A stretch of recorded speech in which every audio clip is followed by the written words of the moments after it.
Hi అండి, అందరూ ఎలాగున్నారు? బాగున్నారా? నేనైతే చాలా చాలా బాగున్నాను.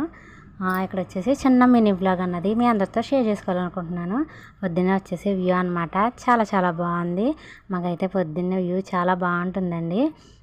ఇక్కడ వచ్చేసి నాని కాలేజీకి వెళ్తున్నాడండి. గని అయితే వెళ్తలేదు. వాడు అక్కడ గురించి నేను రైస్ ఇలా తాలింపు పెట్టేశాను అనమాట. ఏంటంటే బంగాళదుంప రైస్ అండి. ఇంకా తర్వాత వచ్చేసి నానికి బాక్స్లో పెట్టేశాను. టిఫిన్ లాగా కూడా ఇంకా రైసే పెట్టేశాను అనమాట. కొంచెం పెరిగేసుకుని తినేసాడు. ఇక్కడ గనికి అయితే దోశలు వేసానండి. నానికి వేస్తాను అన్నాను, వద్దన్నాడు. అసలు నాని టిఫిన్ తింటమే మానేశాడు. ఎందుకంటే పొద్దున్నే 7:30 కల్లా రెడీ అయిపోవాలి. పొద్దున్నే ఎవరు తింటారమ్మా, నా తెప్పులు నీకు ఏం తెలుసమ్మా అన్నాడు. కాదమ్మా తినాలమ్మా, తినకపోతే ఎలాగా అని అంటే తిన్నో అన్నాడు. కానీ ఒకే ఒక డైలాగ్ కొట్టానమాట. ఆ కొట్టిన దానికి తినటం మొదలెట్టాడండి. ఏంటంటే పొద్దున్నే టిఫిన్ తినకపోతే జుట్టు ఊడిపోతుంది అన్నాను. ఏమనుకున్నాడు ఏంటో 2 రోజులు ఆలోచించాడు. 3వ రోజు నుంచి తినడం మొదలుపెట్టాడు అనమాట. పిల్లలు